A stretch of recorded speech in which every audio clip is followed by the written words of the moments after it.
ایک صاحب نے سوال پوچھا، کہنے لگے میلاد کس کو منانا چاہیے؟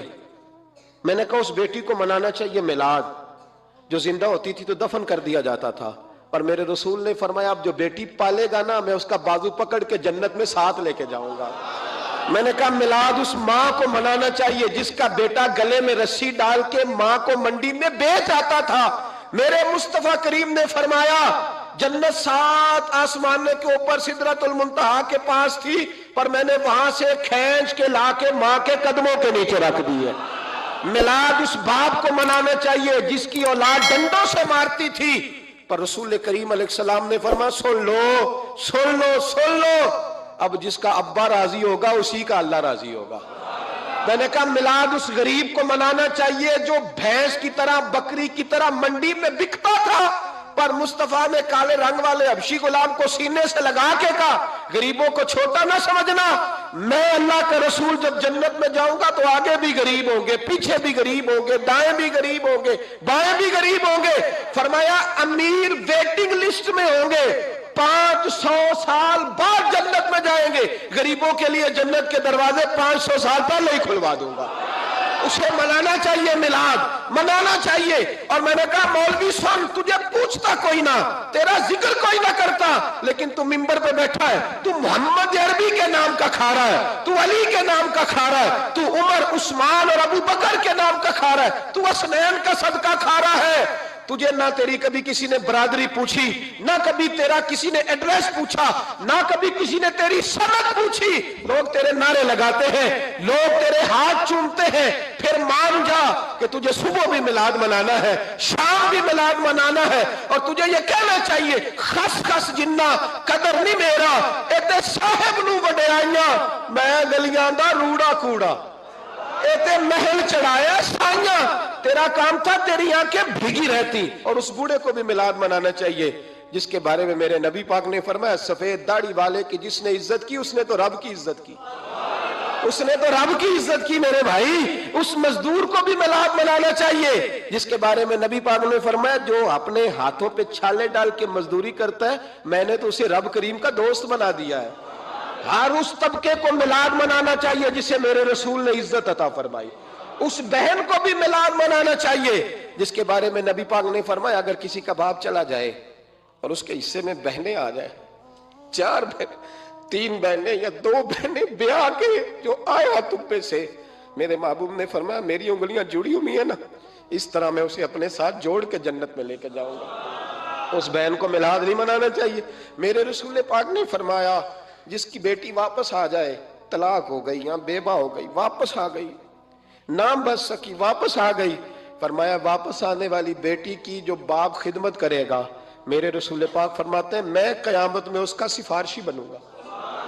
تو اس بیوہ کو اور طلاق یافتہ کو میلاد نہیں منانا چاہیے، وہ اس رسول کا ذکر نہیں کرے گی جس نے اتنا درجہ دے دیا، اتنا نواز دیا، اور تجھے تو صبح و شام میلاد میلاد کرنا چاہیے تھا، تجھے تو صبح و شام درود درود کرنا چاہیے تھا، سلام کے گجرے بھیجنے چاہیے، یا رسول اللہ یا رسول اللہ کہتے تیری زبان جو ہے وہ ہر وقت تر رہنی چاہیے تھی، تو بحث کر رہا ہے، تو اس پہ دلیلیں دے رہا ہے، تو اس پر باتیں کر رہا ہے۔ حضرت عمر سے پوچھنا، حضرت عمر سے، جناب اسامہ بن زید رضی اللہ تعالیٰ عنہ حضور کے غلام تھے، نبی پاک ان سے بڑا پیار کرتے تھے۔ ایک جنگ میں پیسے آئے، حضرت عمر فاروق رضی اللہ تعالیٰ عنہ نے 25,000 دیا اپنے بیٹے کو، اور اسامہ بن زید کو 50,000 دینار دیے۔ بیٹا کہنے لگا ابا جی وہ تو چھوٹے ہیں میں بڑا ہوں، وہ حضور کے زمانے میں بچے تھے میں جہاد کرتا تھا، یہ آپ نے کیا کیا؟ تو حضرت عمر رو پڑے، کہنے لگے بیٹا یہ تیرے باپ کے سر پر جو عزت کے بال ہیں یہ مصطفیٰ کے اگائے ہوئے ہیں، یہ نبی پاک۔ اسامہ سے نبی پاک کا پیار بڑا تھا، حضور کی محبت بڑی تھی۔ بیٹا اس کے ناک سے ریٹ نکلتی تھی تو رسول پاک اپنے ہاتھوں سے صاف کر دیتے تھے، حضور اس کو گود پہ بٹھاتے تھے، میں کیسے بھول جاؤں رسول پاک کے احسانات کیسے۔ حضرت عمر جا رہے تھے تو مکے کے رستے میں ایک تنا آیا، کھجور کا خشک تنا، حضرت عمر نے اس کو بازوؤں میں لے کے رونا شروع کر دیا۔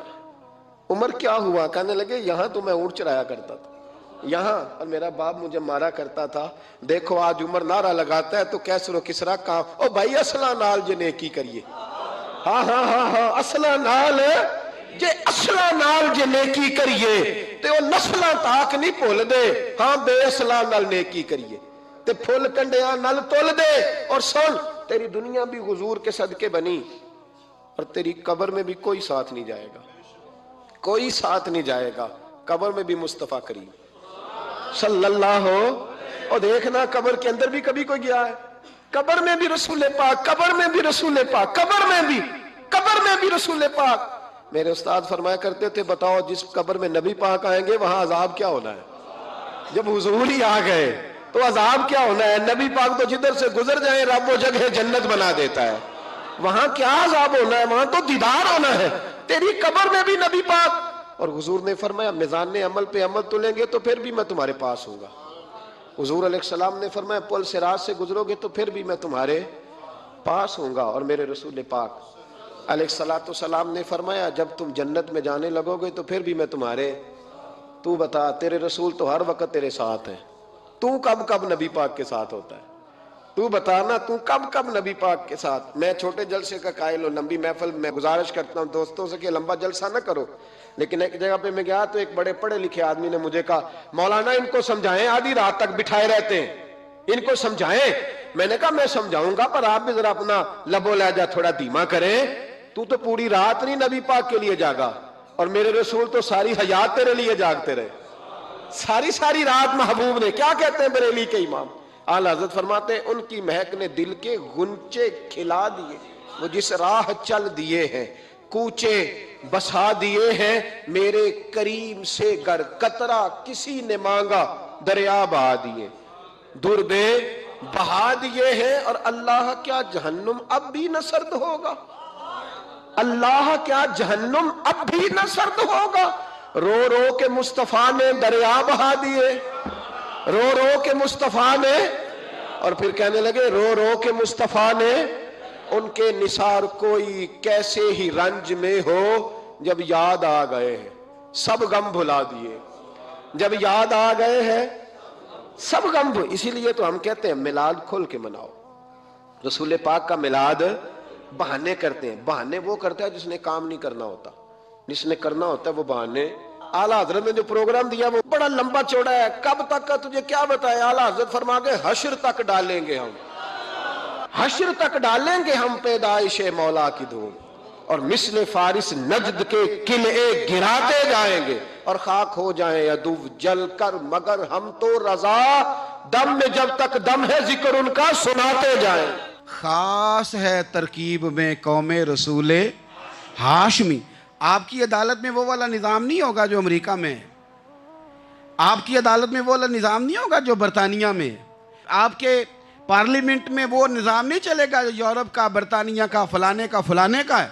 آپ کی پارلیمنٹ میں، آپ کی عدلیہ میں وہ نظام چلے گا جو قرآن کا ہے اور رسول اللہ کے فرمان کا ہے۔ یہ نظریہ تھا، نظریہ۔ اب اس نظریے کی لوگ بات ہی نہیں کرتے، عوام بھی نہیں کرتی، بالکل نہیں۔ میں بڑی دیر سے رو رہا ہوں، بہت سارے بڑی بڑی گدیوں کے پیر بھی نہیں کرتے۔ ان کو پتہ ہے کہ اگر نظام مصطفیٰ نافذ ہوتا ہے تو مجھے بھی بتانا پڑے گا کہ 80 مربع کہاں سے آئے، مجھے بھی بتانا پڑے گا کہ یہ جو میں 1.25 کروڑ کی کار میں گاڑی میں گھومتا ہوں تو یہ کہاں سے آئی، حساب دینا پڑے گا۔ اور پھر جب پاکستان بن گیا، قربانیوں کے بعد بنا، آپ نے ناراض نہیں ہونا، میرا مہاجر فیملی سے تعلق ہے، جو عزیز رشتہ دار قریبی یہاں رہتے تھے نا مقامی، وہ تو مہاجروں میں رشتہ داری نہیں کرتے تھے۔ صحیح کہہ رہا ہوں؟ کہتے ہیں مہاجر ہے، اچھا جی غیر مسلم ہے، جگہ نہیں دیتے تھے رہنے کو۔ میں کیسے آپ کو بات بتاؤں؟ پھر اس چھوٹی چھوٹی غلطیوں کو لوگوں نے ووٹ بنا کے بڑی بڑی قتل و غارت نہیں کی اس ملک میں۔ اتنا بڑا تکلیف والا منظر تھا۔ میرے دادا جی کی فیملی ساری پاکستان آئی تھی، دادی کی نہیں آئی تھی۔ 97 میں میری دادی کا انتقال ہوا، وہ آخری دن تک رویا کرتی تھی، جی پتر پتہ نہیں میرے پرا ہیں ان کے فوت ہو گئے، پتہ نہیں میرا کوئی چچا ہے کہ سارے چلے گئے۔ کس لیے آپ نے، اگر یہی دھما چوکڑی سیاست کی کرنی تھی، ذات پات آپ نے رکھنی تھی، تو وہاں کوئی دکھ تھا؟ یہ تماشے تو وہاں بھی ہو رہے۔ وہ آخری دن تک رویا کرتی تھی۔ اب تو خیر آنکھیں بڑی جدید، ان کا آپریشن ہوتا ہے، تو ایک زمانے میں آنکھوں کا آپریشن ہوتا تھا، ڈاکٹر کہتے تھے لائٹ بند رکھو، سبز رنگ کی پٹی باندھو، 4 گھنٹے کے بعد دارو ڈالنا ہے آنکھ میں، ڈراپس ڈالنے۔ میں 4 گھنٹے کے بعد ان کی آنکھوں میں ڈراپس ڈالنے جاتا تھا تو کبھی کبھی مجھے بٹھا لیتی تھیں، تو کہتی تھیں کہ پتہ نہیں کوئی بچا ہے کہ نہیں بچا۔ پتہ نہیں اب کوئی ہے کہ نہیں, پتہ نہیں کوئی ان میں سے ہوگا کہ نہیں. پتر میں تینوں دساں ساڈے پنڈ کس طرح دا ہوندا سی, میں تمہیں بتاؤں فلانی چیز. پھر جناح نے اعلان کیا تھا کہ ملک بن گیا, کہتی تھی ہم نے بڑا کہا اپنے رشتہ داروں سے کہ چلیں, پر وہ کہتے تھے یہ تو تھوڑے دنوں کی بات ہے, سب نے واپس آ جانا ہے. میں نے 2 دفعہ یہ ماحول دیکھا ہے, اٹاری اسٹیشن پہ, واگا بارڈر پہ, ایئرپورٹوں پہ, ایک بھائی ادھر ہے ایک ادھر ہے, اس طرح تڑپ کے روتے ہیں جب لوگ انڈیا پاکستان آتے جاتے ہیں. کیوں آپ نے یہ سارا کچھ کیا؟ صرف ایک نعرہ تھا کہ پاکستان کا مطلب کیا؟ لا الہ الا اللہ محمد الرسول اللہ. صرف ایک نعرہ تھا کہ یہاں ہم حضور کا دین لے کے آئیں گے. وہ دین تم لائے نہیں, انہی نوابوں, وڈیروں, چودھریوں کے ذمے تم نے کام لگا دیا. اپنے ملک میں حضور کے نظام کے لیے جد و جہد کریں. یہ بنا ہی نبی پاک کے نظام کے لیے, اس کا کوئی دوسرا حل ہو سکتا؟ کوئی حل نہیں. یہ حضور کے نظام کے لیے بنا ہے. 2-3 باتیں آپ کی خدمت میں عرض کرنی ہے جو آپ نے زیادہ غور سے سننی. سب سے پہلے تو پاکستان بدلنے کے لیے ضروری ہے کہ نظام مصطفیٰ کے لیے جد و جہد کی جائے, فکر حسینی اپنائی جائے, اور وقت کے ہر یزید کو للکارا جائے, اور للکار کر کے نظام کے لیے کوشش کی جائے کہ نظام مصطفیٰ اس ملک میں نافذ ہو. اس جد و جہد کو آگے بڑھایا جائے. وہی جد و جہد جو ہمارے بزرگوں کا قافلہ صدر الافاضل سید نعیم الدین مراد آبادی سے لے کر علامہ شاہ احمد نورانی صدیقی تک, اور آج کے اس دور کے اکابرین تک جو جد و جہد کرتا آیا ہے, اس جد و جہد کو اپنایا جائے. ہمارے منہ سے یہ لفظ نکلیں کہ ہمیں صرف مسجد میں دین نہیں چاہیے, کچہری میں بھی چاہیے. دیکھیں نا, کچہری میں دین نافذ ہو تو کس طرح ہوتا ہے.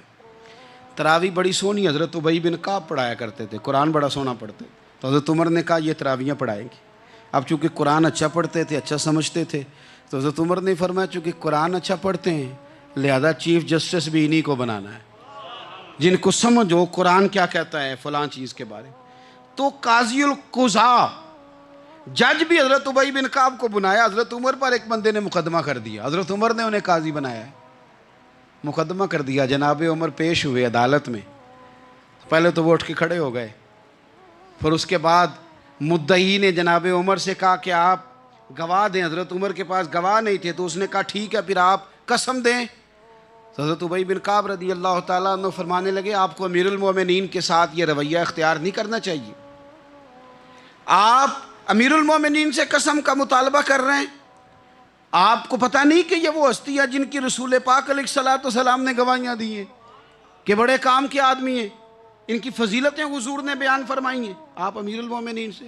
حضرت عمر نے جناب ابی بن کعب کی طرف دیکھا, حمایت تو حضرت عمر کی کر رہے تھے نا, لیکن یہ نظام مصطفیٰ ہے, یہ حضور کا دین ہے. حضرت عمر فرمانے لگے آپ اس مقدمے کا فیصلہ کر لیں, بعد میں آپ کو معزول کر دیا جائے گا. یہ آپ نے کیا کہا کہ امیر المومنین سے مطالبہ نہ کریں؟ فرمایا میں جتنا مرضی بھی معزز ہوں تو نبی پاک کی قاعدے کے اندر نا, جو قانون حضور نے دیے میں اس کے اندر ہوں. کسی کا اعزاز اسے قانون سے باہر لے کر نہیں جاتا, میں قانون میں ہوں اور نظام مصطفیٰ کی سائے کے نیچے ہوں. سب سے پہلے تو نظام مصطفیٰ کا مطالبہ کریں. دوسرا میں آپ کو ایک بات عرض کروں, ایک ہوتا ہے گھر, ایک ہوتا ہے قبرستان, ایک ہوتا ہے گھر, ایک ہوتا ہے ڈیرا. ان دونوں میں فرق ہے. ہمارے حکمرانوں اور سیاستدانوں کے لیے پاکستان یہاں تو قبرستان ہے, یہاں ڈیرا ہے. اگر کوئی مر جائے تو یہاں لا کے دفن کر دیتے ہیں تاکہ پتہ چلے ہم یہاں کے باسی ہیں. یہاں ڈیرا آپ کو پتہ ہے نا, پنجابی میں ڈیرا سمجھتے ہیں, فارم ہاؤس, بیٹھک, سمجھ میں آتا ہے نا مسئلہ. ڈیرے پہ نا لوگ مکان نہیں بناتے تھے, اچھا باورچی خانہ نہیں بناتے تھے, کیونکہ ڈیرے پہ سیاست کرنی ہوتی ہے, کوئی 2-4 بندے آئے, بیٹھے, چائے شائے پی, چلے گئے. رہائش جہاں ہوتی ہے وہاں سونے کے لیے, بیٹھنے کے لیے, آرام کرنے کے لیے, کچن, باورچی خانہ, کھانے پینے کے لیے, وہاں اپنے گھر والوں کے لیے بندہ بندوبست کرتا ہے. پاکستان کو تو ڈیرا بنایا ہوا ہے. یہاں تو یہ آتے ہیں ڈیرے داری کرنے کے لیے. سیاست کی 4 دن, لوگوں کو قائل کیا, الیکشن لڑا, جیت گئے تو رہ گئے, ہار گئے تو چلے گئے, اور جب جیتنے کے بعد بھی حکمران رہے تو رہے, نہ رہے تو چلے گئے. یہ تو ڈیرا ہے. لیکن ڈیرے میں زیادہ نقصان چودھری کا نہیں ہوتا کہ وہ چودھری بنا ہوا ہے, زیادہ ظالم وہ ہوتا ہے جو اپنے آپ کو کمی سمجھتا ہے. وہ نقصان کرتا ہے، چودھری کا بھی، چودھری کے بچوں کا بھی. وہ اسے تکبر میں مبتلا کرتا ہے، وہ اس کو کہتا ہے کہ تو بادشاہ سلامت، وہ اس کا دماغ خراب کرتا ہے. اس لیے شیخ سعدی کہتے تھے بہت سارے لوگوں کو ان کے مشیر تباہ کر دیتے ہیں کہ تو بلے بلے. تو پاکستان ان لوگوں کے لیے یا ڈیرا ہے یا قبرستان ہے، گھر تو میرا اور آپ کا ہے. لہذا ہم نے اسے گھر سمجھنا ہے، صرف اپنے گھر کو نہیں. ہماری گلی بھی ہمارا گھر ہے، ہماری سڑک بھی ہمارا گھر ہے، ہمارے پارک ہمارا گھر ہیں، پبلک پراپرٹی ساری ہماری ہیں. ہم نے حکمرانوں کا صرف انتظار نہیں کرنا، ہم نے ریپر دیکھ کے پھینکنا ہے کہ گھر ہمارا ہے. ہم نے سڑک پہ کچرا دیکھ کے پھینکنا ہے کہ گھر ہمارا ہے. ہم نے اس کے ذروں سے، اس وطن کی مٹی سے پیار کرنا ہے. اور یہ آپ چھوڑ دیں کہ سندھ میں فلانے کی حکومت ہے اور خیبر پختونخوا میں فلانے کی حکومت ہے، پنجاب فلانے کا ہے اور بلوچستان فلانے کا ہے. یہ باتیں آپ چھوڑ دیں. خیبر پختونخوا بھی درویشوں کا ہے، حضرت بابا عبد الرحمن کا ہے، پیر آف مان کی شریف کا ہے خیبر پختونخوا. سندھ حضرت عبداللہ شاہ غازی کا ہے، اور پنجاب بابا فرید کا ہے اور داتا علی اجویری کا ہے. تو میرے عزیز، سب سے پہلے تو نظام مصطفیٰ کا مطالبہ کریں، پھر اس کی صفائی میں، ستھرائی میں، تعمیر میں، ترقی میں اپنا کردار ادا کریں. تیسری بات یہ کہ لوگوں کو یہ بات سمجھائیں ایک دوسرے کو کہ بہت زیادہ خود غرض نہ بنیں، فقط اپنے گھر کی فکر چھوڑ دیں. یہ ملتوں کا طریقہ نہیں، قومیں اس طرح نہیں بنتی. فقط اپنے گھر کی فکر کرنا. ایسی ہوا چلی ہے کہ ہر شخص سوچتا ہے تمام شہر جلے بس ایک میرا گھر نہ جلے. یہ فکر چھوڑ دیں. دیکھیں نا، ہمیں بتایا گیا، نبی کریم صلی اللہ تعالیٰ علیہ وسلم کے فرمان نے بتایا کہ 40 گھر آگے، 40 گھر پیچھے، 40 گھر دائیں، 40 گھر بائیں، یہ تیرے پڑوسی ہیں. اور سخاوت تو کہاں سے شروع کر؟ حضور نے جناب ابو ذر غفاری سے فرمایا تھا کچھ نہ ہو سکے تو شوربہ ہی زیادہ پکا لیا کر، اسی سے پڑوسیوں کا بھلا کر. اپنے ارد گرد تھوڑا دیکھیں ہم کس کے کتنے کام آ سکتے ہیں، اور اگر کسی کے گھر میں کوئی پریشانی ہو تو اسے ختم کرنے کی کوشش کریں. اگر ہمارے دائیں بائیں کوئی آدمی کسی غلط چیز میں ملوث ہو تو دور کرنے کی کوشش کریں. کیوں بھلا؟ اس لیے کہ پڑوسی کے گھر کی آگ صرف اس لیے نہیں بجھانی چاہیے کہ اس کا گھر نہ جل جائے. پڑوسی کی آگ اس لیے بھی بجھا دینی چاہیے کہ اگر اس کے گھر سے آگ نہ بجھائی تو وہ ہمارے گھر بھی آ جائے گی. اگر ساتھ والے کے گھر کی آگ نہ بجھائی جائے تو وہ ہمارے گھر بھی آ جائے گی. اس لیے اس وطن میں جتنے گھر ہیں وہ سارے اپنے. ایک آخری بات آپ حضرات کی خدمت میں بڑی درد مندانہ میں نے عرض کرنی، درد مندانہ. اگر سیاستدان امیر کبیر ہمارا بھلا نہیں کرتے تو چلو ہم ہی ایک دوسرے کا بھلا کرنا شروع کر دیں، تھوڑا تھوڑا نفع کرنا شروع کر دیں. حضور علیہ السلام نے فرمایا لوگوں میں بہتر وہ ہے جو لوگوں کے لیے نفع مند ہو. اگر بہت زیادہ اونچے درجے کا افسر اگر ہمیں لگتا ہے اللہ ماشاءاللہ کہ وہ کرپٹ ہے، تو جہاں جہاں ہم بیٹھے ہوئے ہیں جس جگہ پہ، ان جگہوں پہ ہی ہم ایک دوسرے کا بھلا کرنے لگ جائیں. چلو مہربانی کرے ریڑھی والا یہ سوچ لے کہ میں نے وہ پھل نہیں لے کے جانا جو لوگوں کو بیمار کر دے گا. چلے سبزی والا یہ سوچ لے کہ یہ والی سبزی اب اتنی تباہ کن ہو گئی ہے کہ بیمار کرے یہ کام. چلو میڈیکل سٹور والا ہی مہربانی کرے کہ میں نے دعائیں صرف وہ لے کے آنی ہیں جو فائدہ مند ہیں. جو دعائیں ایکسپائر ہو گئی ہیں، جن میں کوئی مسئلہ بن گیا ہے، وہ میں نے کام نہیں کرنا. اور چلو کریانے والا ہی مہربانی کر دے، وہ بیسن ہی صحیح لے آئے یار، وہ والا نہ بیچے جو لوگوں کے لیے نقصان کا باعث. وہ بوتلیں اصلی بیچے، نقلی نہ بیچے، کیونکہ وطن ہمارا ہے. آپ یقین کریں کہ میں اوپر کی بات نہیں کرتا، نیچے تک حال اتنا خراب ہے کہ آگے آگے جو پھل دکھانے کو لگائے ہیں وہ اور ہیں، اور ان کے پیچھے جو پڑے ہیں وہ اور ہیں. اتنا عجیب منظر، اتنی عجیب. میں اب تو چلیں کچھ احباب مجھے سفر کرا دیتے ہیں. ایک زمانے تک میں کرائے کی گاڑی میں سفر کرتا تھا. ایک صاحب کو میں نے ایک دفعہ بتایا کہ مجھے شیخو پورہ جانا ہے، کتنی دیر رکیں گے؟ میں نے کہا کہ ظاہر ہے جلسہ ہے، فارغ ہوگا تو آ جائیں گے. تو شیخو پورہ والوں نے بھی مجھے شیخو پورہ بتایا تھا. تو وہاں جا کے پتہ چلا کہ 10 کلومیٹر اندر جانا ہے. انہوں نے بریک لگا لی وہیں پہ، کہنے لگے جی 10 کلومیٹر اگے جانا ہے تو پیسے نویں طے ہون گے. گل شیخو پورے دی ہوئی سی. تو میں کوئی ایسا مسئلہ نہیں تھا، میں ہنس پڑا، پریشان نہیں ہوا. میں نے کہا بالکل ٹھیک ہے، آپ صحیح کہہ رہے ہیں. یہ آپ کی بات بالکل بجا ہے، آپ نے جو کہا وہ درست کہا، لیکن یار میں نے تو یہی سنا ہے کہ یہ شیخو پورہ ہے، تو 10 کلومیٹر تک تو بہرحال ایک شہر ویسے بھی ہوتا ہی ہے، یہ تو نہیں ہوتا کہ اس کی ایک باؤنڈری ہے کہ 1 کلومیٹر کے اندر شہر بند ہے۔ لیکن میں نے کہا کہ تیری سوچ نے ایک بات مجھے، اس دوست کو میں نے سمجھایا، پیارے تھے، قائل کیا، اور میں نے کہا تمہاری سوچ سے ایک بات میری سمجھ میں آئی ہے کہ ہم بڑے خود غرض ہیں، ہمیں صرف ہمارے حکمران نہیں لوٹتے، بس ہاتھ نہ پہنچے تو انگور کھٹے ہیں، ورنہ اگر پہنچ جائیں تو کوئی ایک طریقہ ہونا چاہیے کسی بندے کو کسی جگہ نیچے لے کے آنے کا کہ او ہو 10 کلومیٹر آپ نے تو یہ کہا تھا، اب کیسے بات ہوگی؟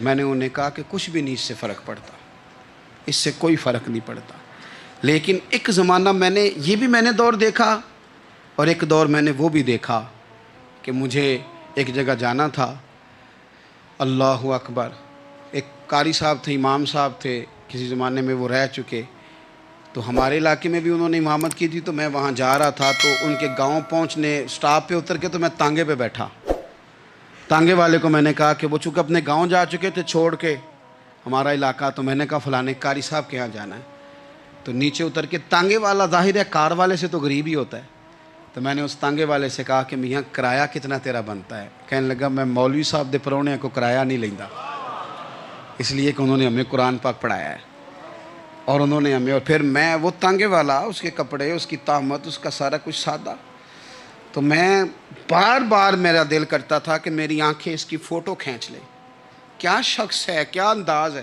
اور وہ مجھے کہنے لگا مولوی صاحب واپس کدوں کو جانا دے؟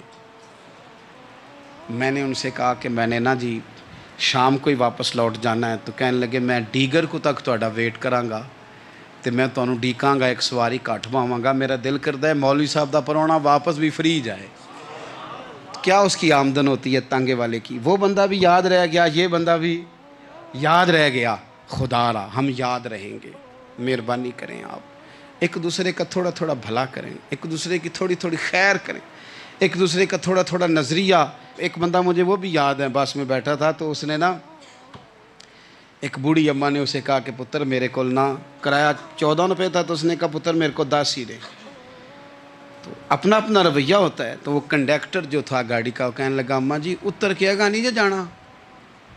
کہنے لگی پتر وے جانا ہے، پیدل ٹر جائیں گی، غریب ہے میرا پتر، زیادہ پیسے نہیں کماندا، تو 10 روپے ہی نے۔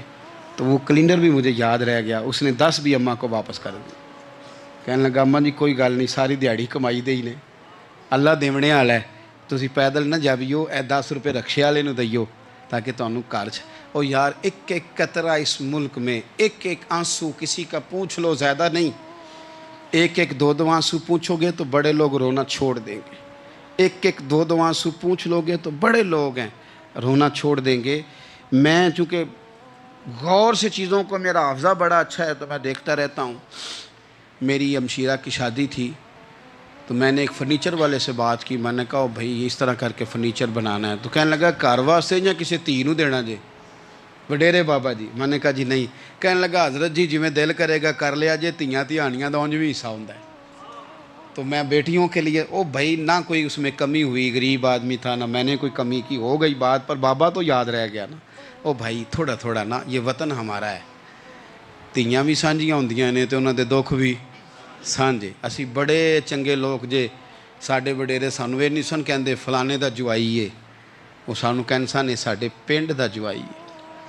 اور چودھریوں کا بچہ بھی اتر کے سلام کر کے کہتا تھا پا جی تہاڈا بیگ میں نہ چالاں، گھر نہ چھڈ آواں، اپنا کلچر واپس لے آؤ، نہیں چاہیے ہمیں زیادہ موبائل، کونی ضرورت ہمیں ٹیکنالوجی کی، کونی اتنی لمبی چوڑی فوٹو کی، واپس آؤ۔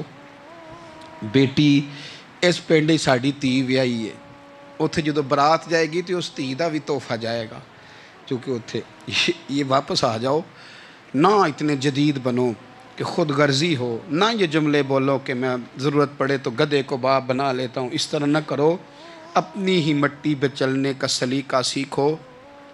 کسی کے سنگ مرمر پہ چلو گے تو پھسل جاؤ گے۔ نبی کریم صلی اللہ تعالیٰ علیہ وسلم امی ہیں، لیکن حضور نے کائنات کے رازوں سے پردے ہٹا دیے، نبی کریم نے جینے کے سلیقے بتا دیے، حضور نے ہر شخص کو اس کے مقصد حیات سے آگاہ کر دیا.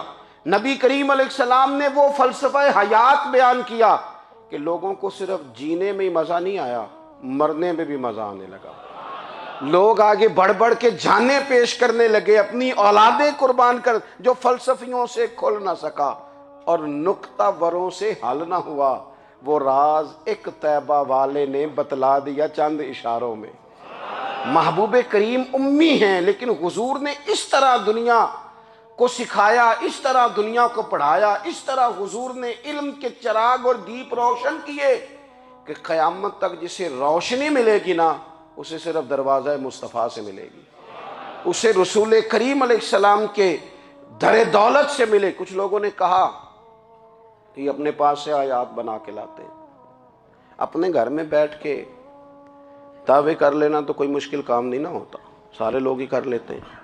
بلکہ وہ ہمارے ایک بزرگ کہا کرتے تھے، خیالی پلاؤ پکائیے تے گھیو کدے بھی کٹ نہ پائیے، کیونکہ کون سا پیسوں کا ڈالنا ہے، زیادہ ڈالیں آپ اور زیادہ ڈالیں. بہت سارے لوگ ہیں آج بھی، کچھ لبرل ہیں بیچارے، کچھ دین بیزار طبقہ ہے، وہ کہتے ہیں جناب ہمیں تو جدید باتیں بتائیں، ہمیں تو نئے اسلوب کے مطابق لے کے چلیں، ہمیں تو. او بھائی سن، میرے نبی پاک علیہ السلام نے فرمایا میرا قرآن کبھی پرانا نہیں ہوگا.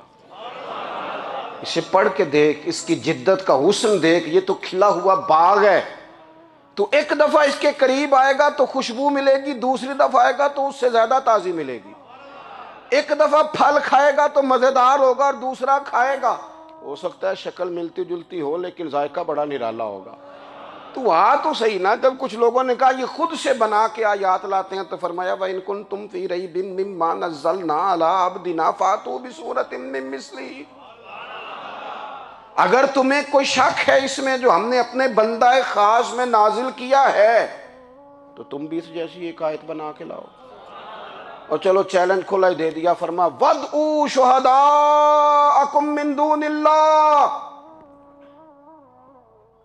اللہ اور اللہ والوں کو چھوڑ دو، تفسیری ترجمہ عرض کر رہا ہوں، یعنی صحابہ کو چھوڑ دو، حضور کے ماننے والوں کو چھوڑ دو، باقی ساری دنیا کے کافر اکٹھے ہو جاؤ، ایک آیت بس قرآن جیسی لے کے آؤ، ایک آیت لے کے آؤ. ان کنتم صادقین، اگر تم سچے ہو. جوانوں سنو، کہا ایک آیت. اور یہ چیلنج آج تک قرآن مجید کا موجود ہے، آج تک. وَإِن كُنتُمْ فِي رَيْبٍ مِّمَّا نَزَّلْنَا عَلَىٰ عَبْدِنَا فَأْتُوا بِسُورَةٍ مِّن مِّثْلِهِ. تم قرآن کے مقابلے کی ایک صورت لے کے آؤ اور سارے حمایتی اکٹھے کر لو اپنے. ان کنتم صادقین، اگر تم سچے ہو. جواب تو ادھر سے آنا تھا نا، لیکن کائنات کے رب نے جواب بھی خود دیا. فرمایا فَإِن لَّمْ تَفْعَلُوا وَلَن تَفْعَلُوا. اگر تم نہ لا سکے، اور فرمایا تم لا سکتے بھی نہیں.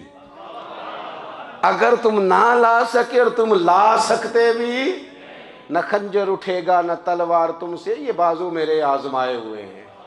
وَلَن تَفْعَلُوا، تم لا بھی نہیں سکتے. فَاتَّقُوا النَّارَ الَّتِي وَقُودُهَا النَّاسُ وَالْحِجَارَةُ. پھر اس آگ سے ڈر جاؤ جس کا ایندھن آدمی اور پتھر ہے. اُعِدَّتْ لِلْکَافِرِین، بنائی کافروں کے لیے، بنائی مومنوں کے لیے تو رب نے جنت بنائی ہے. اُعِدَّتْ لِلْکَافِرِین، یہ دوزخ اللہ نے کن کے لیے بنائی ہے؟ اُعِدَّتْ لِلْکَافِرِین کہتا ہے کافر کے لیے بنایا.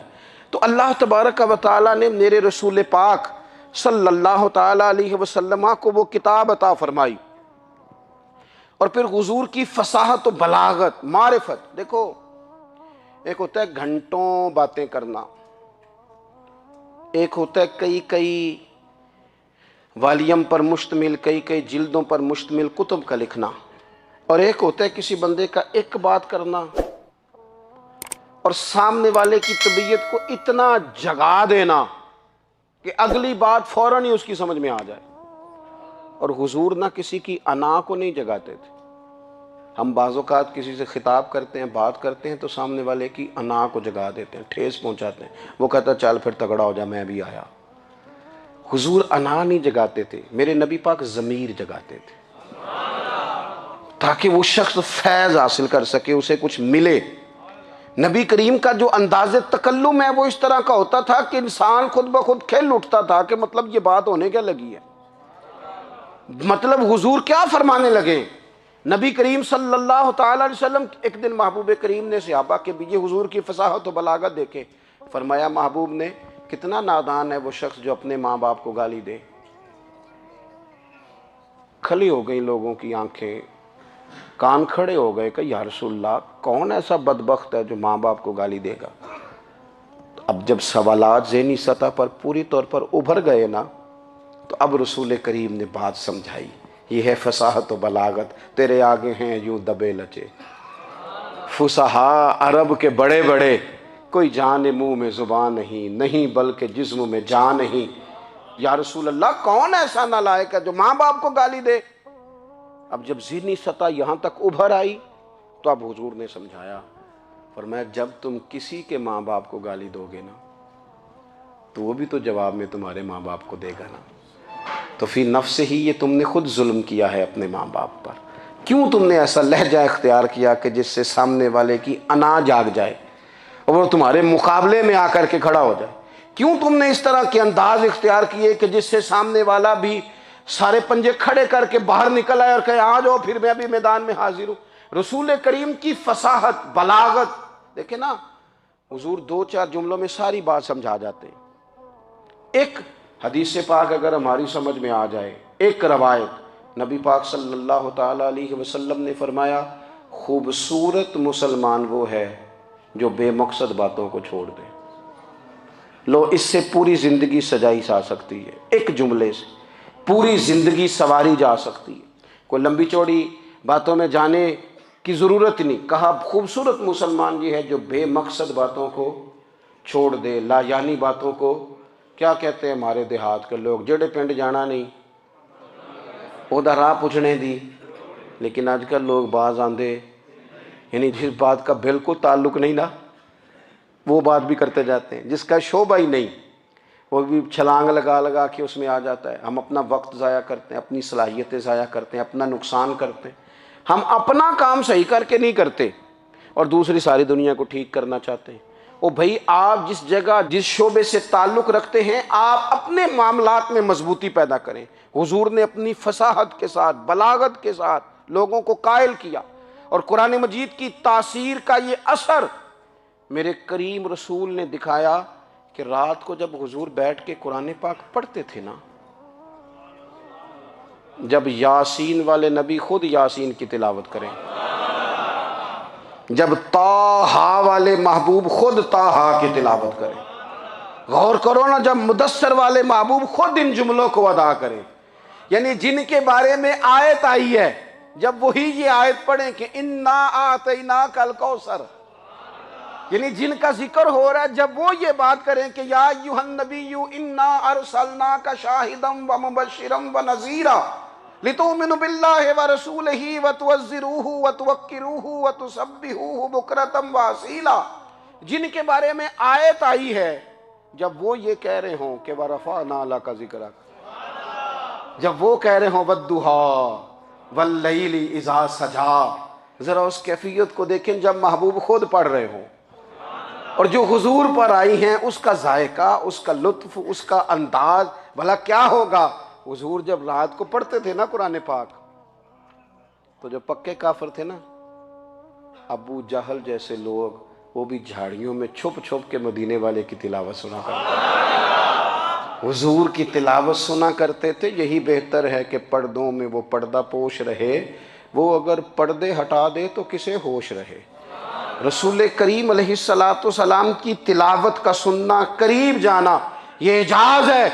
حضرت فاروق اعظم کہتے ہیں میں طبیعت کا بڑا ڈاڈا تھا، مزاج کا بڑا سخت تھا، زندگی ہمیشہ ڈٹ کر گزاری، باتوں پر کھڑا رہنا آتا تھا، پر جب میری بہن نے مجھے چند آیتیں سنائی نا تو میں تڑپ ہی گیا۔ کروں آیا سا مار مقامنے نو، ہن مینو مار دے لے چلو، اوے متے عمر دی عمر برباد ہو جائے جتھے عمر سوار دے لے چلو۔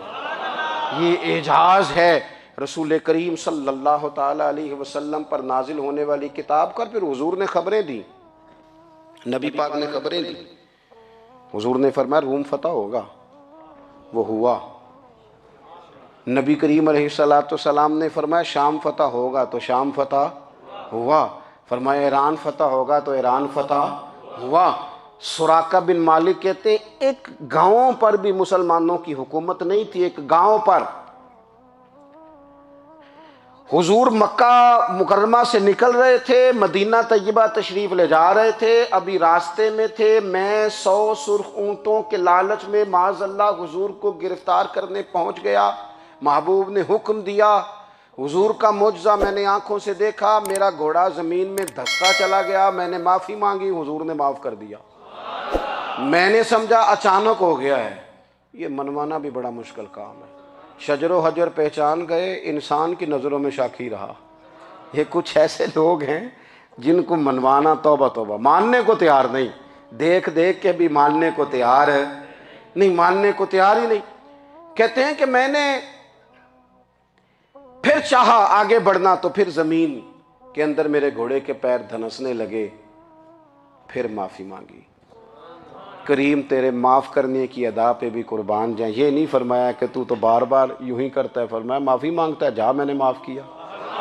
کہتے ہیں 3 دفعہ میں آگے بڑھا، 3 دفعہ حضور نے معاف کیا، تو مسکرا کے فرمانے لگے تو یہاں مجھے گرفتار کرنے آیا ہے، وہ کیسر روم کا علاقہ فتح ہوگا۔ وہ کنگن جو پہنتا ہے نا ہاتھوں میں، بادشاہ کے کنگن معروف ہیں، وہ تیرے ہاتھوں میں آئیں گے۔ اللہ کرے آپ سمجھیں۔ یہ جو لوگ ڈری ڈری سہمی اور ہمارے بچے مایوسی کی معاذ اللہ باتیں کرتے ہیں، وہ دیکھیں حضور کس طرح کی گفتگو فرماتے ہیں۔ ابھی ایک گاؤں پر بھی اسلام کی حکومت نہیں، لیکن حضور کا خبر دینے کا انداز۔ کریم فرمانے لگے وہ کیسر روم کے جو کنگن ہوں گے وہ تیرے ہاتھوں میں آئیں گے۔ جناب سراقہ بن مالک فرماتے ہیں کہ میں مسلمان ہو گیا، حضور کا وصال ہو گیا، کنگن نہیں آئے۔ حضرت ابوبکر صدیق کا وصال ظاہری ہو گیا، کنگن نہیں آئے۔ جناب عمر کا دور آ گیا، سراقہ بوڑھے ہو گئے۔ کوئی بندہ پوچھتا نا کہ اب تو عمر ڈھل گئی ہے، زندگی کا پتہ نہیں، کہنے لگے نہیں میں نہیں جاتا، جب تک کنگن نہیں آتے اسرائیل کوئی نہیں آئیں گے، کیونکہ ساڈے نبی دی زبان ساڈے واسطے قرآن۔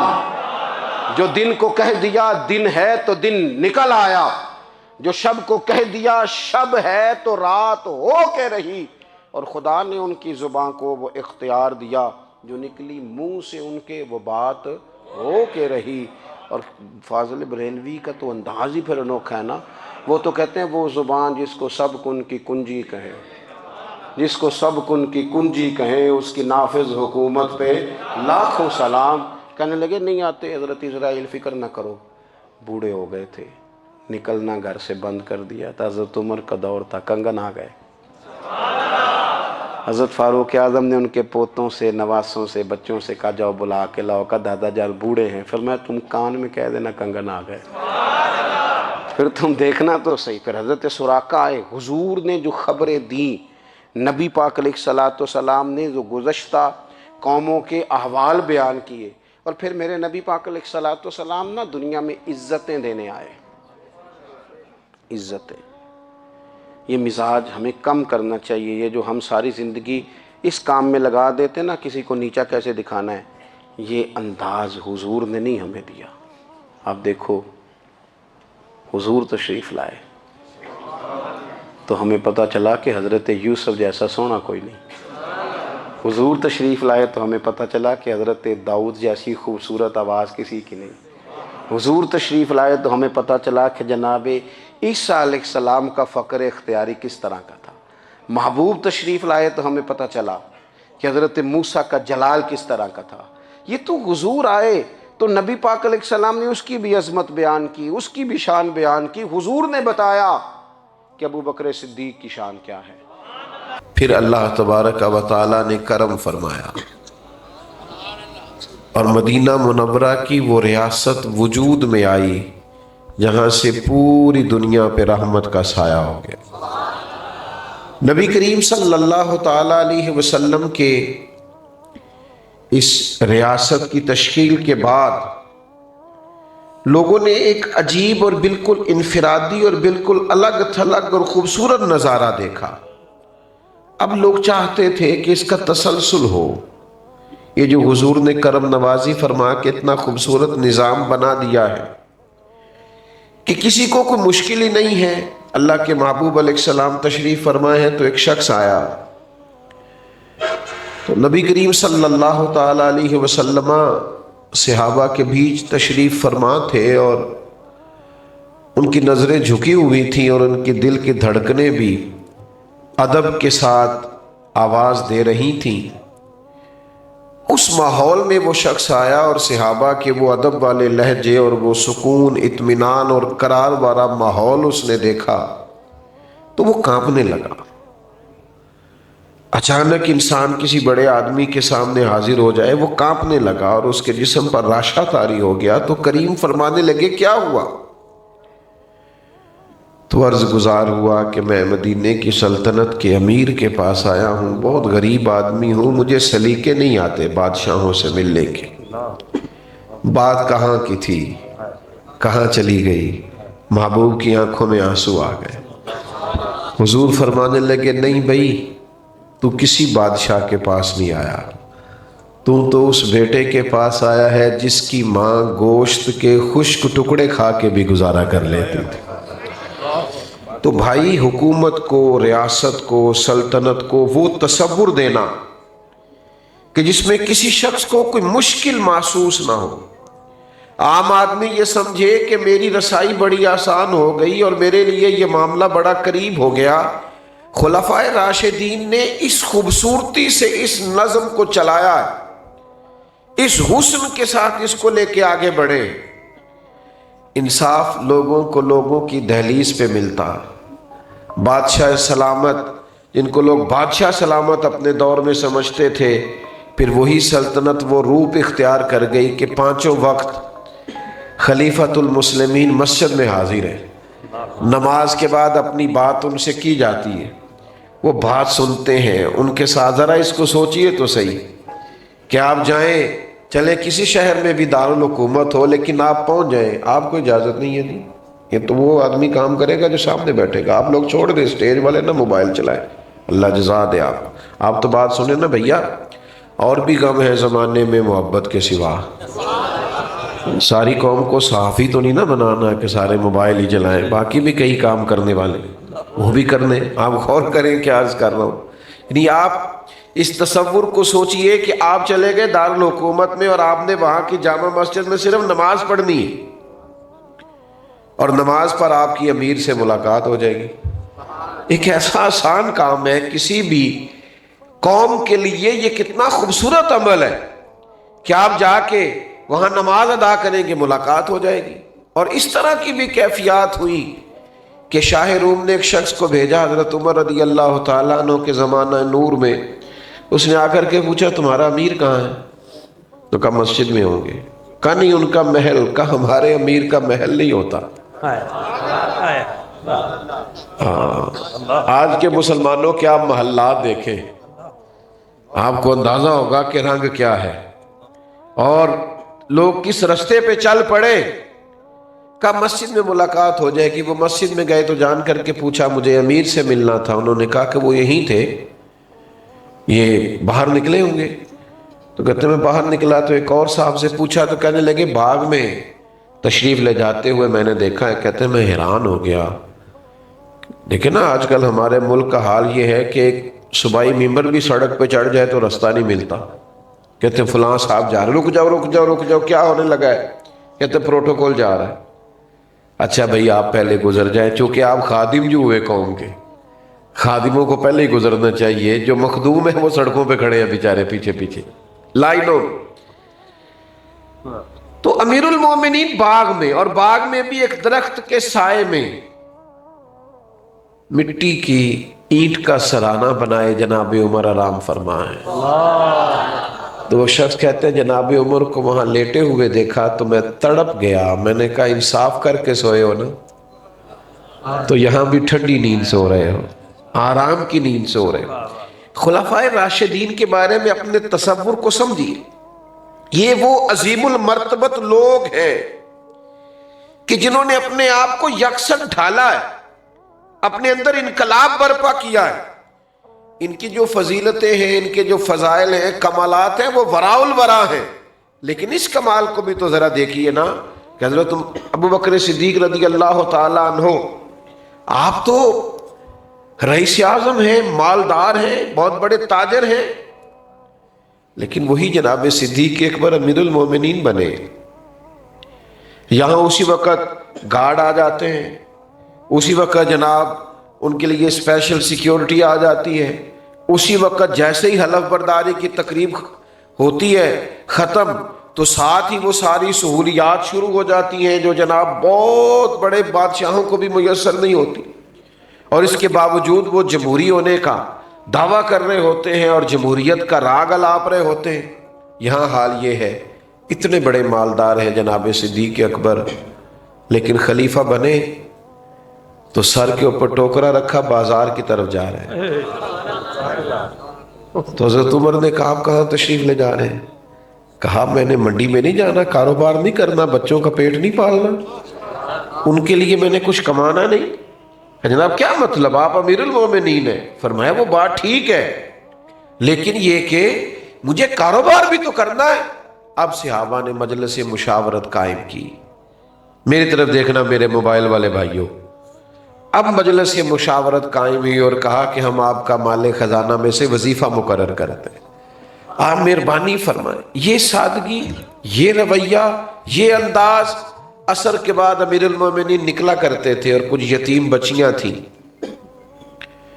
ان کی بکریوں کا دودھ انہیں دھو کے دے کے آیا کرتے تھے۔ امیر المومنین خدمت کرتے، مسجد میں نظر آتے، لوگوں کے دکھ سکھ میں شریک ہوتے، اور کبھی کبھی ان کی آنکھیں آنسو برسانے لگتی تو قریب بیٹھے لوگ ان سے پوچھتے جناب کیا ہوا؟ فرمانے لگے بس اسی طرح ایک دن حضور تشریف لے گئے تھے ایک رستے میں، اور پھر محبوب واپس آ گئے تھے، مجھے یاد آ گیا ہے، تو اس یاد نے مجھے رلا دیا ہے۔ اس امت کے سب سے پہلے صوفی کا نام بھی جناب صدیق اکبر ہی ہے۔ وہ معرفت کی خاص بات، آپ سمجھیے اس بات کو، وہ حقیقت پسندی کے جملے، وہ کیف، وہ سرور، وہ لذت، پتہ کیا ہے ماحول میں نا بڑی ساری خشکی اور تلخی سی آ گئی ہے۔ صوفیاء کی جو محافل ہوتی تھی ان میں بڑی رونق ہوتی تھی، تازہ دم لوگ ہوتے تھے، عقائد کے پختہ، فکری توانائیوں کے ساتھ چمکتے دمکتے چہرے، اور تازگی آتی تھی محافل اور مجالس میں حاضر ہو کر۔ یہ ذرا ایک مجلس دیکھیے برپا ہے صحابہ کی، اس طرح مجلس برپا ہے کہ حضرت صدیق اکبر علیل ہے، امام ابو نعیم نے اس کو لکھا ہے، اور کچھ صحابہ ان کی تیمارداری کے لیے حاضر ہوئے۔ یہ ذرا انداز گفتگو دیکھیے تو ایک صحابی عرض کرنے لگے حضور کسی طبیب کو بھی دکھانا تھا، آپ کی صحت ٹھیک نہیں۔ آج کل ہم کہتے ہیں نا ڈاکٹر کو دکھایا ہے، پھر لوگ فوراً پوچھتے ہیں کیا کہا ڈاکٹر نے؟ چلے خیر آپ ایسے نہیں ہوگے، ورنہ ایسا بھی ہوتا ہے کہ لوگ یہ پوچھنے کے فوراً بعد پھر اپنا تجربہ بھی بتاتے ہیں، کہتے میں فلانی دوائی کھا دیجیے، اور کچھ دیسی نسخہ بنا کے بھی لے آتے ہیں، اور کچھ ایسے بھی ہوتے ہیں جو کہتے ہیں تھوڑا سا کھائیں بھی میرے سامنے۔ او اللہ کے بندے، تو لے آیا ہے، تو اعتبار کر، کھایا جائے گا، ذرا انتظار کر، لیکن یہ کہ آپ کھائیں بھی۔ حالانکہ آپ ڈاکٹر کے پاس جاتے ہیں تو وہ سب سے پہلے آپ سے پوچھتا ہے شوگر تو نہیں، بلڈ پریشر تو نہیں، کوئی اور مرض تو نہیں، اس کی روشنی میں وہ نسخہ تجویز کرتا ہے، لیکن جو صاحب بنا کے لے آئے ہیں نا انہوں نے کچھ بھی نہیں پوچھا، وہ کہتے ہیں بابا لے آیا ہوں آپ کھا لیجئے۔ تو ڈاکٹر کو دکھایا ہے تو پھر ڈاکٹر نے کیا بتایا؟ تو یہ عام سوالات ہوتے ہیں، لیکن یہ معرفت والے لوگوں کی محفل ہے نا، یہ اللہ کے بندوں کی مجلس ہے نا۔ حضرت صدیق اکبر امیر المومنین علیل ہے، لوگ ان کی خدمت میں حاضر ہیں۔ دوستوں غور کیجئے گا، پوچھا حضرت طبیب کو دکھایا ہے؟ فرمانے لگے ہاں طبیب دیکھ رہا ہے، طبیب دیکھتا رہتا ہے۔ حضرت طبیب نے کیا کہا ہے؟ فرمانے لگے طبیب نے کہا ہے میں جو چاہتا ہوں کر دیا کرتا ہوں۔ تو اب جو جاننے والے تھے ان کی تو آنکھوں میں آنسو آ گئے کہ یہ کیا انداز گفتگو ہے، آپ کس اونچے مقام پر بیٹھ کر گفتگو فرما رہے ہیں۔ تو وہ سادگی، وہ معرفت الہی، وہ خدمت خلق، وہ مزاج اس دنیا کو خلفائے راشدین نے دیا۔ پھر باری حضرت عمر کی آئی۔ اچھا، لطف کی بات یہ ہے کہ خود حضرت عمر فرماتے ہیں میرا اور جناب صدیق اکبر کا مقابلہ رہا عمر بھر نیکیوں میں آگے گزرنے کا، خود فرماتے ہیں۔ لیکن جب حضرت صدیق اکبر وصال فرما رہے تھے تو انہوں نے اپنی جگہ پہ جناب عمر فاروق رضی اللہ تعالیٰ عنہ کا تعین فرمایا۔ یعنی بظاہر جس آدمی سے مقابلہ رہا، لوگ کہتے ہیں نا میرٹ کیا ہے، میرٹ، یہ سمجھو میرٹ کس کو کہتے ہیں، معیار کیا ہے، حضرت عمر کو اپنی جگہ پہ منتخب کیا۔ لوگوں نے کہا حضرت آپ نے جناب فاروق اعظم کا انتخاب کس لیے فرمایا؟ فرمایا اللہ کے حضور حاضر ہو رہا ہوں، رب جب پوچھے گا نا پیچھے امت کی ذمہ داری کس کی لگا کے آئے ہو، تو عرض کروں گا جو امت میں سب سے بہتر تھا اس کی ڈیوٹی لگا کے آیا۔ اور پھر جناب عمر فاروق رضی اللہ تعالیٰ انہوں نے کمال کر دیا۔ میں اکثر دوستوں سے یہ بات عرض کیا کرتا ہوں کہ حضرت صدیق اکبر نے نا سارے فتنے ختم کر کے جناب عمر کو دیے تھے۔ منکرین زکوٰۃ کے خلاف سب کام انہوں نے سمیٹ کر حضرت عمر کو خلافت دی۔ پہ جناب عمر کے لیے بڑا آسان، حضرت عمر نے جو جاندار خلافت کی ہے اس کے پس منظر میں بھی جناب صدیق اکبر کی محنت کار فرما۔ اور پھر بڑی سادگی، میں آپ کی خدمت میں ایک بات عرض کروں، یہ جو لوگ بالکل سادے ہوتے ہیں نا، یہ بے نیاز سی طبیعت کے لوگ ہوتے ہیں۔ یعنی جو نوجوان 4-5 ہزار روپیہ دے کے بال سیدھے کروا کے آتا ہے نا کسی سے، اور گھنٹہ ڈیڑھ بیٹھتا ہے کسی حجام کے پاس اور بال سیدھے کرائے اور بڑے اس نے کھڑے کر دیے کچھ لگا کر کے، اور کپڑے بھی بڑے اس نے رنگ برنگے پہنے، وہ بیچارہ پریشان بھی بڑا ہوتا ہے۔ وہ کہتا ہے انہیں میں پیسے لاتے نے دنیا ویندی نہیں پئی میرے یہاں۔ اس کا خیال ہوتا ہے ٹھہر جائیں سارے اور پہلے مجھے دیکھیں، انوکھا جو بن کے آیا ہے۔ لیکن جو بیچارہ چارہ کاٹ کے بھینسوں کو دیکھ کے آیا اسے پریشانی کوئی نہیں، بلکہ اس نے بچنا ہے فوٹو سے، کہیں پیچھے بیٹھنا ہے۔ سادے لوگ جو ہوتے ہیں نا، اسی کسی دے کچھ بھی نہیں لگتے تے نہ کوئی ساڈا دردی، ان کو غرض نہیں ہوتی چیزوں سے۔ وہ شہرت سے بچنے والا پیچھے پیچھے رہتا ہے، اور میرا جی چاہتا ہے ساری غزلیں اس پیارے کے نام کریں۔ کچھ لوگ ہٹتے ہیں، بچتے ہیں۔ کیسا انداز ہے کہ امیر المومنین ہیں آپ، 24 لاکھ مربع میل کی حکومت ہے حضرت عمر کے پاس۔ وہ جوانوں یہ سنو تو صحیح، دھرتی نے اس طرح کے رنگ بھی دیکھے، اتنا بڑا آدمی اور جس کے نام سے دشمن کانپتا ہے، شیطان تک رستہ بدل جاتے ہیں، وہ فاروق اعظم۔ حال یہ ہے کہ صحابہ مسجد نبوی شریف میں اکٹھے ہوئے اور اکٹھے ہو کے کہنے لگے امیر المومنین سے عرض کرنا ہے کہ حضرت مہربانی کریں کرتا تو نیا لے لیں۔ اب تو پیوند لگنے کی جگہ بھی نہیں رہی۔ پیوند کا بھی پتہ ہے کہ نہیں؟ کپڑا پھٹ جاتا تھا نا تو اس کو رفو کرا لیتے تھے، پیوند لگ جاتا تھا۔ وہ ہماری دادیاں، مائیں اور نانیاں تو اس طرح کرتی تھیں کہ وہ پھٹ گیا تو پھول سا بن جاتا تھا۔ ایک ہی ہویا کہ ڈیزائن دا ڈیزائن بن گیا ہے، تروپے دے تروپے لگ گئے۔ تو یہ کام ہوتا تھا کئی جگہ، کئی لوگوں نے پیوند لگے کپڑے پہنے ہوتے تھے۔ خیر اب نہیں ہم دیکھتے، اب تو غریب تر لوگوں میں بھی ہم یہ رواج نہیں دیکھتے، اب تو ختم ہو گیا۔ لیکن پیوند لگے کپڑے ابھی کچھ سال پہلے تک ملتے تھے۔ تو حضرت عمر کے لباس مبارک کو اتنے پیوند ہیں کہ مزید اب پیوند بھی نہیں لگ سکتا۔ تو صحابہ نے مشورہ کیا کہ جناب عمر سے کہنا کرتا ہے نیا لے لے۔ اسلام میں 100% جائز ہے، اللہ نعمت دے تو اثر دیکھنا پسند کرتا ہے، لیکن اتنی سادگی کیوں اختیار کر لی ہے؟ اور پھر یہ کہ 25-25 ہزار دینار، 50-50 ہزار دینار بدری صحابہ کو ملتے ہیں اور جناب عمر کے حصے میں بھی آتے ہیں، پر وہ سارے بانٹ کے روانہ ہو جاتے ہیں۔ تو ان سے کہنا ہے کہ ایک کرتا ہی نیا لے لیں۔ تو ایک صحابی بولے، کہنے لگے بات بھی ٹھیک ہے، کہنا بھی چاہیے، پر اس شعر کا نام بھی بتاؤ جو عمر سے بات کرے گا۔ آپ بات بتائیں نا، کون جناب عمر سے کہے گا کرتا خریدنے کا؟ تو ایک صحابی بولے، یہ دیکھو ان کا اعتماد کیسا تھا۔ آج کچھ بدنیت لوگ کیا انداز اختیار کرتے ہیں اور ان کا انداز کیسا تھا ایک صحابی بولے اور کہنے لگے میں ایک ہستی کو جانتا ہوں جن کی بات حضرت عمر کبھی نہیں ٹالتے. کہا وہ کون ہے؟ کہا مولا علی شیر خدا رضی اللہ تعالی عنہ. ان کے بارے میں صحابہ کا اجماع تھا کہ یہ ایک دوسرے کے بغیر رہ نہیں سکتے، ایک دوسرے کی بات ٹال نہیں سکتے. کہاں سے لائے ہو تم وہ چیزیں اٹھا کر کے؟ کیوں بانٹتے ہو امت کو؟ دھرتی میں اگر کوئی کسی کی عزت کر کے دکھا سکتا ہے تو صحابہ نے تو ایک دوسرے کی کر کے دکھائی ہے. یہی تو معیار ہے ہمارے لیے جینے کا، سمجھنے کا اور اپنے لیے فیوز و برکات لینے کا.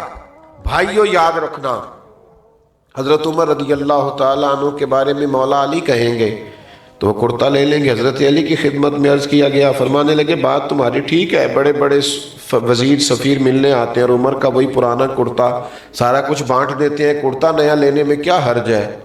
کہنا بھی چاہیے، بات بھی ٹھیک ہے اور یہ بھی ٹھیک ہے، میں کہوں گا تو وہ مان جائیں گے، پر میں نے کہنا کوئی نہیں. کہا جناب کیوں؟ فرمانے لگے میں مزاج جانتا ہوں. اس منصب کے بارے میں مولا علی اس کی نزاکتوں سے آگاہ ہے. کہنے لگے میں امیر المومنین سے نہیں کہوں گا، ہاں سیدہ عائشہ صدیقہ سے عرض کرو، وہ ماں کا درجہ رکھتی ہے. سیدہ پاک کی بارگاہ میں عرض گزار ہوئے صحابہ، پیغام دیا جناب عمر دوڑے ہوئے آئے. کچھ جگہوں پہ نہ آنا چاہیے، بس کچھ باتیں کہنے کی نہیں ہوتی، لیکن کچھ جگہوں پہ چلے جانا چاہیے. کچھ لوگوں کی بات مان لینی چاہیے، اس میں برکت ہوتی ہے، فائدہ ہوتا ہے. ہر جگہ دلیل نہیں، ہر جگہ ابحاث نہیں. حضرت عمر فوراً حاضر، اماں جی حکم ہو.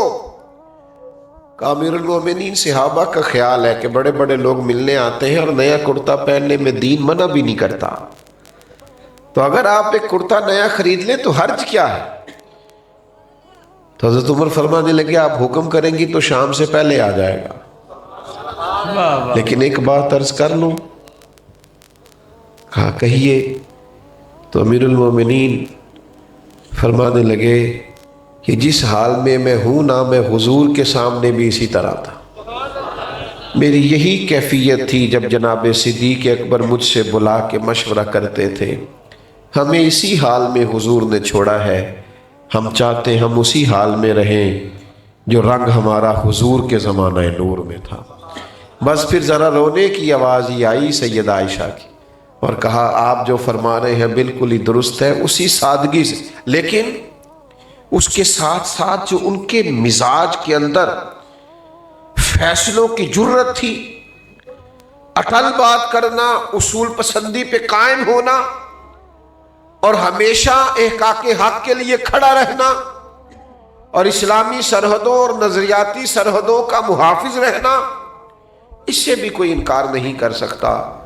حضرت عثمان غنی رضی اللہ تعالیٰ عنہ تو بہت مالدار تھے نا، ان کی سخاوت سے تو زمانہ آگاہ ہے، لیکن جب وہ امیر المومنین بنے ہیں تو 17 پیوند ان کے کپڑوں پہ بھی نظر آتے تھے.